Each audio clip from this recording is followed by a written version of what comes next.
Assalamualaikum warahmatullahi wabarakatuh. Halo sahabat Hermina, jumpa lagi bersama saya Meika Afifi, host dalam acara Hermina Podcast. Episode Hermina Podcast kali ini kita akan membahas tentang frozen shoulder atau kekakuan pada bahu. Nah, hari ini saya tidak sendirian, saya ditemani oleh Dr. Herjuno Ardi SPOT yang merupakan dokter spesialis ortopedi yang praktek di Rumah Sakit Hermina Ciputat. Halo Dr. Herjuno. Halo sahabat Hermina, ya saya Dr. Herjuno Ardi, spesialis ortopedi dan traumatologi. Saya berpraktek di Rumah Sakit Hermina Ciputat. Baik dokter, dokter apa kabar dok? Sehat dok? Alhamdulillah sehat. Ya dok ya. Ini outfitnya juga sudah siap tempur. Siap tempur dok.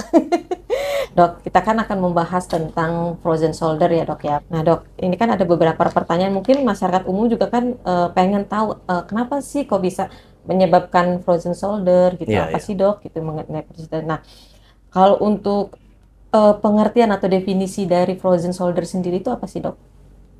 Frozen shoulder itu sebenarnya bahasa awam ya. Bahasa medisnya sendiri sih adhesive capsulitis ya. Kapsul itu gitu, pembungkus bahu. Terus kapsulnya ditambah itis berarti radang ya. Jadi terjadi radang pada pembungkus bahu yang menyebabkan adhesif. Adhesif itu artinya menempel.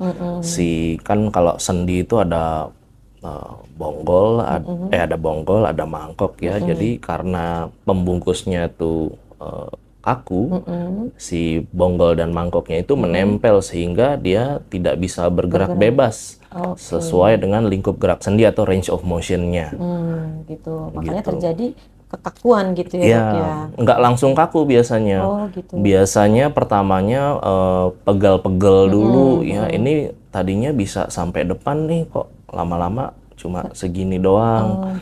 Terus samping segini doang. Itu terus pelan-pelan. Ya, kita bilangnya itu fase freezing ya.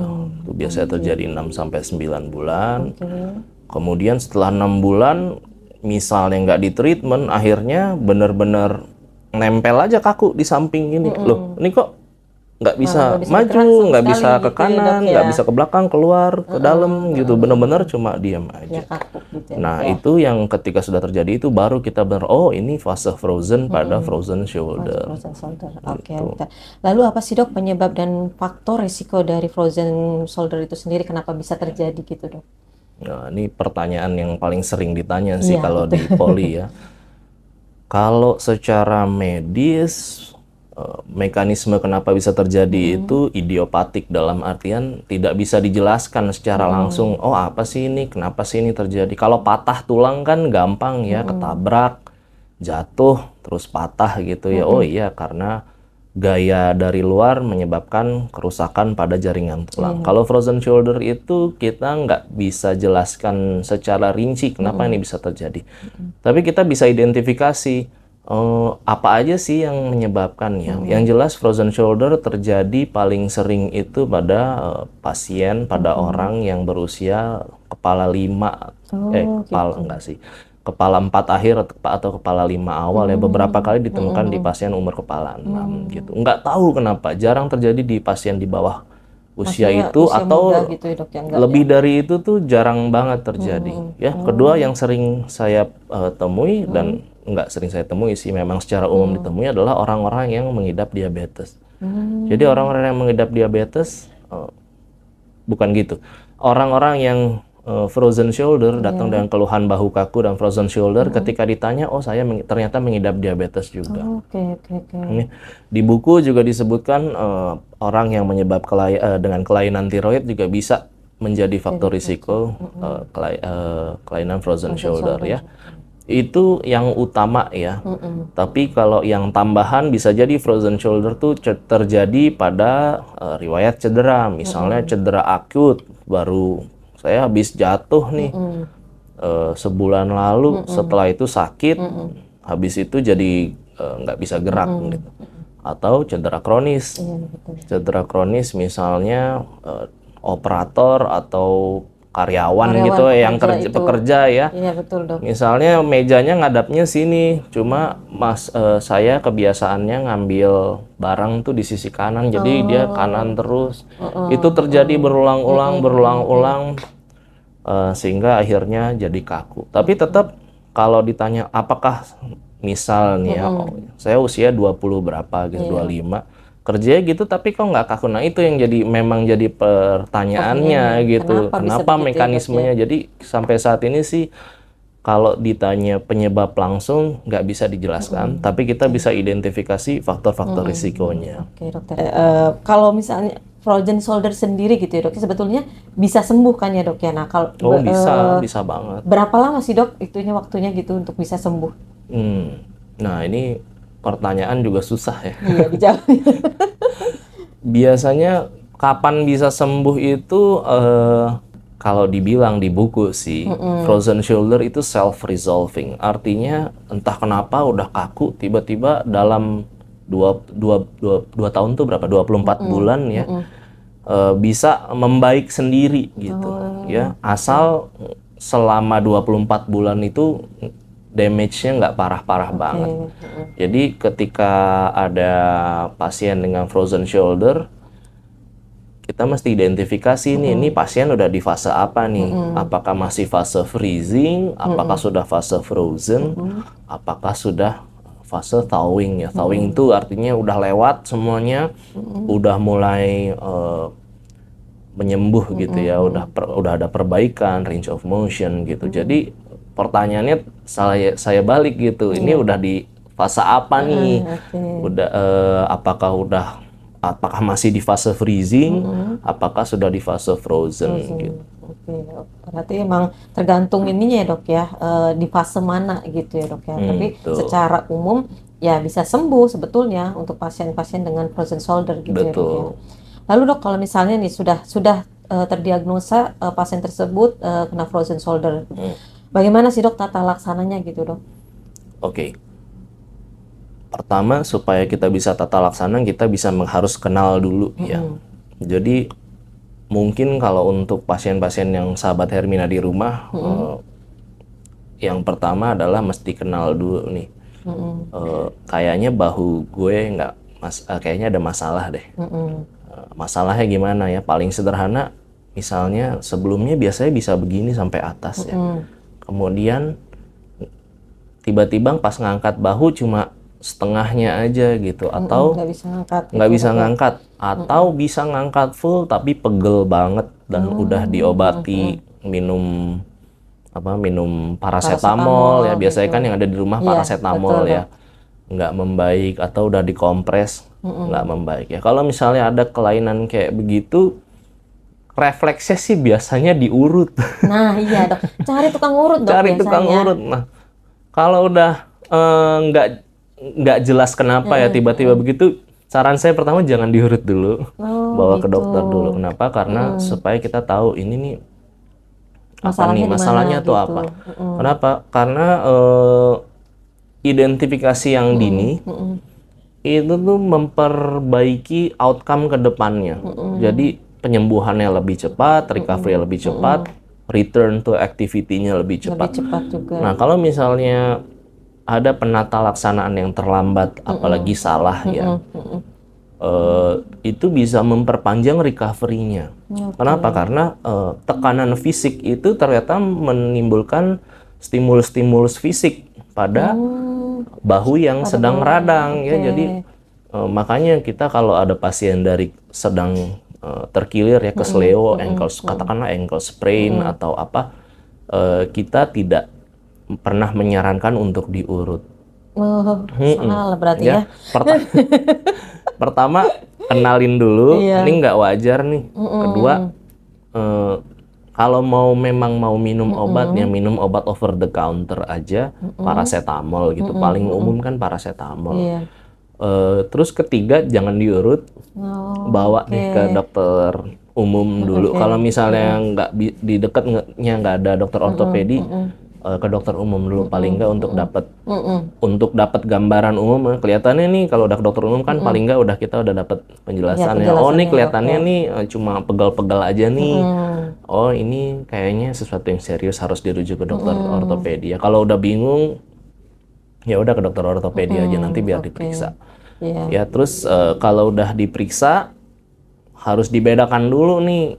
Ini karena penyakit bahu ada banyak ya, nggak cuma frozen shoulder aja. Misalnya lah dokter ortopedi udah dibilang ini frozen shoulder ya, biasanya kami akan memberikan obat anti nyeri, anti radang selama jangka waktu tertentu, dan first line treatmentnya itu adalah fisioterapi. Dan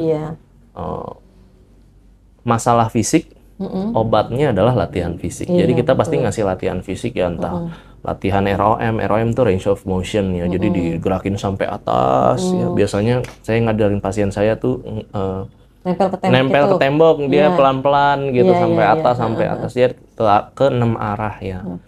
Ke depan, belakang, dalam, depan, samping, dalam, belakang, putar luar, putar dalam.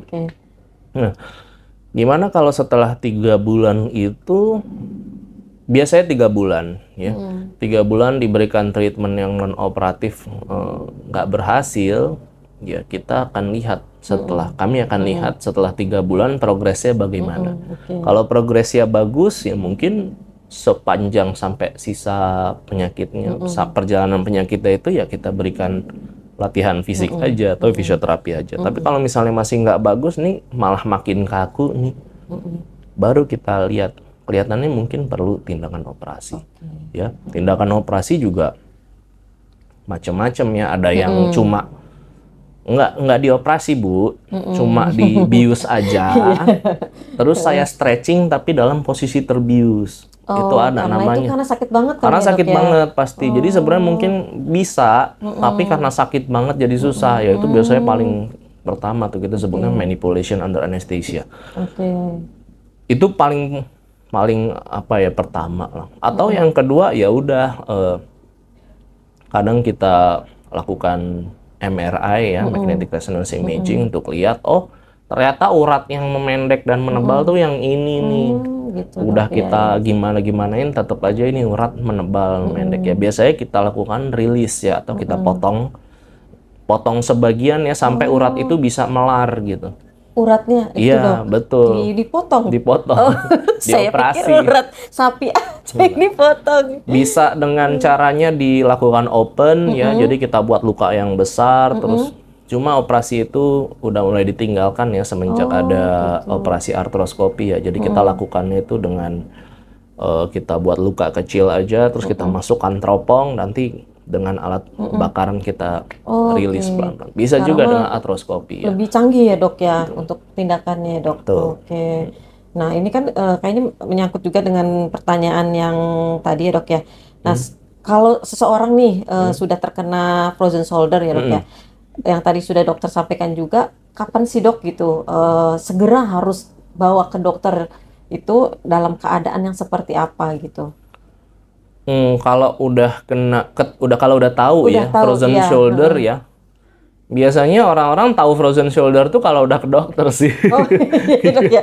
Jadi kalau misalnya jarang biasanya beda ya kalau awam gitu kan biasanya bisul gitu. Orang awam juga tahu ini mah bisul gitu. Tapi kalau biasanya orang pasien ya kalau udah tahu frozen shoulder tuh udah ke dokter biasanya ya. Jadi ya balik lagi ke yang pertama ya, pengenalan deh, bahwa harus dikenali dulu dengan cepat nih. Jadi itu aja paling ya, kenali kalau misalnya nggak beres dan udah dengan treatment rumah gitu, dengan dikompres, minum itu nggak membaik, udah bawa aja ke dokter deh, daripada misalnya bukan frozen shoulder, misalnya ternyata pas diperiksa bukan frozen shoulder nih, ini misalnya urat robek atau ada infeksi pada sendi bahu yang lebih serem gitu. Jadi lebih baik kalau ragu udah dibawa aja ke dokter biar diperiksa supaya treatmentnya juga nggak salah dari awal. Tepat jadinya ya Dok. Ya ingat treatment yang benar itu mempercepat gitu ya, dan memperpendek durasi dari treatment. Kalau misalnya mulanya udah salah, biasanya ke belakangnya itu jadi lebih makin rumit, makin panjang gitu. Oke Dok. Nah Dok, apa sih Dok komplikasinya dari frozen shoulder yang mungkin telat kali ya Dok ya di treatment gitu? Komplikasi ya? Iya, komplikasinya. Komplikasi itu kalau saya sih bisa sebenarnya kalau misalnya nggak ditangani sama sekali gitu ya, misalnya nggak ditangani sama sekali, ya saya cuma bisa berharap ya bahwa tadi kan saya bilang tuh pas di awal ada bahwa frozen shoulder itu adalah penyakit yang self-resolving, artinya dia akan membaik sendiri cuma lama gitu ya. Saya cuma bisa berharap ya mudah-mudahan beneran kejadian gitu bahwa akhirnya oh iya mendingan lagi nih bisa gerak lagi ya. Cuma saya jarang menemukan yang seperti itu. Jadi rata-rata akhirnya ada residual stiffness-nya atau yang tadinya kakunya, yang tadinya sendinya bebas bisa bergerak ya lurus weh gitu ya. Tapi ternyata ya udah mentok segini dok udah atau syukur kalau bisa gerak terus mentok ya. Bagaimana biasanya kalau nggak tertangani biasanya ya udah kaku aja bahunya benar-benar ya segini aja dok nggak bisa gini. Kalau mau ngambil karcis jadi mau ngambil barang ya. Jadi gitu. Jadi kayak gitu ya. Iya dok. Oh itu kalau nggak ditangani ya. Kalau ditangani juga tetap sama udah ditangani Ada ya. komplikasi juga, Komplikasinya ya tergantung treatment apa ya. Treatment misalnya non operatif gitu ya sama udah dilakukan fisioterapi katakanlah atau katakanlah disuntik bahunya tetap nggak kembali gitu. Biasanya kalau yang nggak kembali sampai baik itu yang itu tadi yang telat ditangani, telat dikenali gitu ya. Kenapa? Karena makin telat dikenali, makin telat ditangani, apalagi kalau sebelumnya salah penanganan. Buat pasiennya ribet, buat dokter yang nanganin juga jadi makin ribet ya dok iya, ya. Karena kalau sesuatu ya udah urat udah diem aja memendek selama-lama, udah jangka waktu yang lama, di sekitarnya juga ikut mendek gitu ya. Pipa PAM sama PLN-nya juga habis, pembuluh darah sama sarafnya juga memendek gitu. Jadi ketika kita stretching ya otomatis kita men-stretching yang dua itu juga ya. Misalkan bayangkan ada saraf gitu kan, saraf lewatnya di ketiak ya sampai ke tangan gitu. Begitu itu memendek, begitu kita stretch ya dia kebetot gitu ya, bahasa Betawinya kebetot. Gitu. Nah, ketika udah ketarik gitu ya keluhannya bisa macam-macam, dari yang bisa kesemutan gitu ya. Memang nggak selalu terjadi, tapi itu bisa ya terjadi kalau sesuatu udah memendek secara lama gitu ya, selama jangka waktu yang lama, terus tiba-tiba kita stretching. Jadi mungkin itu sih komplikasi paling sering ya dok ya. Oke, tapi kalau misalnya dia sudah dilakukan tindakan, mungkin bukan komplikasi sih dok ya, mungkin apa sih efek dari si tindakan itu ya dok? Betul, tapi in general semakin lama jangka waktu dari kita ngenalin sampai treatment, semakin besar risiko komplikasi ya. Ya balik lagi ya, sesuatu yang simple kalau dibiarin gitu ya jadi complicated, jadi komplikasi ya benar gitu. Oke dok. Nah satu lagi nih dok, pertanyaan terakhir sekaligus untuk menutup sesi kali ini. Apa sih dok tipsnya supaya masyarakat umum itu menyadari supaya tidak terjadi frozen shoulder dok? Kalau pencegahan secara umum sih ya karena penyebab jelasnya juga nggak ada ya, idiopatik yang nggak bisa dijelaskan. Jadi mungkin pencegahannya adalah jauhi faktor risiko. Ya maksudnya kalau nggak sakit gula ya jangan makan manis-manis supaya benar-benar jangan jadi, kalau nggak sakit gula jangan jadi sakit gula ya. Kalau udah sakit gula dikontrol gula darahnya. Kalau sakit tiroid dikontrol ya tiroidnya ya gitu ya. Terus kalau nggak pernah cedera, jangan cedera. Memang benar pencegahannya begitu dok. Pencegahannya begitu. Kalau ada orang yang risiko cedera kronik misalnya ya operator, karyawan gitu ya. Iya, nah itu dok untuk kerjanya karyawan nih dok, di laptop nih gini-gini mulu. Ya nggak berasa begini terus. Ngambilnya tuh nggak ergonomis ya. Iya oke. Itu diperbaiki ya. Postur bekerja, gitu postur diri, postur khususnya postur bekerja, karena itu sesuatu yang terjadi sepanjang waktu berulang dan nggak disadarin karena udah autopilot. Nah iya dok, autopilot kayak gitu.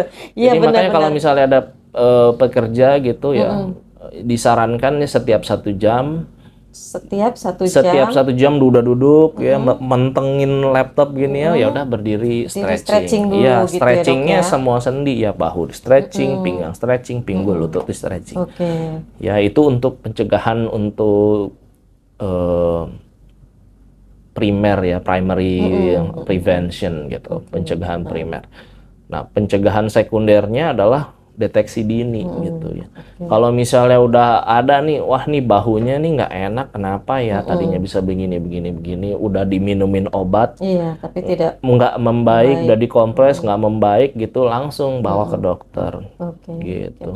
Ya jadi ada pencegahan primer, sekunder, harusnya ada tersier. Tersier ya. Kan gitu terkenalnya. Biasanya gitu, primer, sekunder, tersiernya apa ya? Nah, tersiernya ya ketika udah dilakukan treatment, misalnya disuntik nih atau di fisioterapi ya. Anjuran dari fisioterapisnya, anjuran dari dokternya, latihannya itu dilakukan dengan benar. Supaya apa? Karena memang nggak enak gitu, sakit. Jadi begitu udah kena, gimana sih nih dokternya udah udah gue sakit, masih aja disuruh lipat kanan, lipat kiri gitu kan. Tapi ya memang harus dilakukan gitu, karena kalau nggak ya kalau nggak dilatih ya dia akan lama-lama akan keras lagi, karena kan begitu di stretching dia luka, begitu luka darah rembes gitu ya. Ketika darah rembes kan dia akan mengeras lagi. Nah, kalau misalnya kita mengerasnya dalam posisi yang pendek, ya sama aja gitu, nggak ada gunanya. Makanya harus lanjut, harus berlanjut begitu. Nah, begitupun juga orang yang dioperasi, pasca operasinya kalau harus fisioterapi, harus latihan, ya dilakukan gitu. Betul, jadi tadi ada 3 lini ya. Iya. Tapi emang kalau kekakuan pada bahu sih memang sebenarnya enak di stretching sih, Dok. Latihan begitu betul. gitu. Cuman kan kalau yang mungkin udah terlanjur sakit banget, dia boro-boro mungkin untuk stretching ya, Dok ya. Menggerakkan aja dia udah sakit banget sakit gitu ya. Jadi memang kalau udah sakit banget ya udah deh, jangan coba-coba lah, bawa aja ke Hermina Ciputat. Tidak gitu. boleh coba-coba, bawa aja ke dokter spesialis ortopedi. Dia nggak harus. Aduh, sharingnya bermanfaat sekali ya sahabat Hermina. Kita yang tadinya nggak tahu nih frozen shoulder itu ternyata memang ada penyakitnya di dunia spesialis ortopedi ya, Dok ya. Yang jangan kayak yang disepelekan gitu. Oh, ini sakit bahu biasa. Nah, tadi sudah dijelaskan semua oleh Dr. Herjuno. Nah, jika ada sahabat Hermina yang mengalami hal yang serupa yang tadi sudah dijelaskan oleh Dr. Herjuno, jangan menunggu lama, langsung saja ke fasilitas kesehatan, ke Rumah Sakit Hermina Ciputat, ada spesialis ortopedi yang akan menangani keluhan sahabat Hermina. Ya. Baik dokter, terima kasih banyak untuk sesi podcast hari ini. Kita nanti akan undang lagi Dr. Herjuno untuk membahas sesi yang lainnya, Dok ya. Tentunya pasti akan menarik lagi ya, Dok ya. Ikuti terus Hermina Podcast untuk mendapatkan informasi kesehatan lainnya. Sampai jumpa. Dadah. Dadah.